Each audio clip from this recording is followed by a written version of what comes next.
میں نے کچھ عرصہ پہلے اپنے کسی کرم فرما کے استفسار پر یہ بتایا تھا کہ میں زبردستی شعر کہنے والا آدمی نہیں ہوں،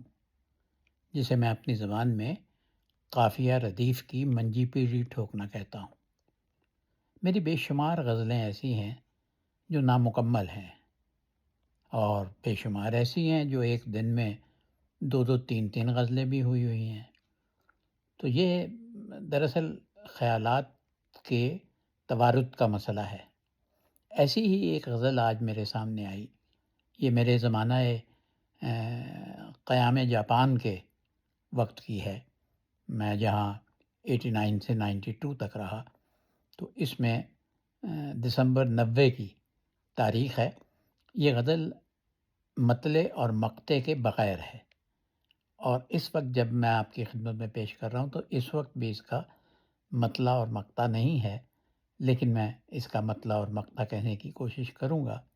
زبردستی نہیں۔ تو یہ جتنے شعر اس وقت ہوئے تھے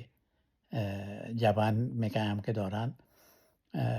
وہ آپ کی خدمت میں پیش کرتا ہوں۔ میری آنکھوں پہ اپنے ہونٹ رکھ دو، میری آنکھوں پہ اپنے ہونٹ رکھ دو، یہ ایک خواہش مچلتی جا رہی ہے،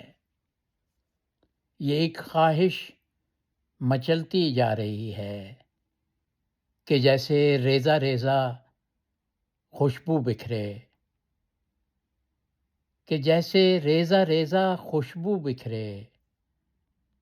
جوانی یوں بکھرتی جا رہی ہے، جوانی یوں بکھرتی جا رہی ہے، میں ظاہر ہو رہا ہوں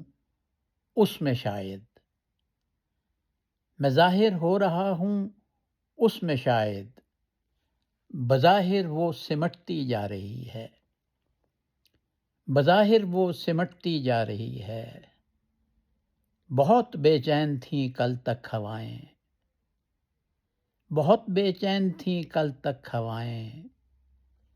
مگر اب رت بدلتی جا رہی ہے، مگر اب رت بدلتی جا رہی ہے۔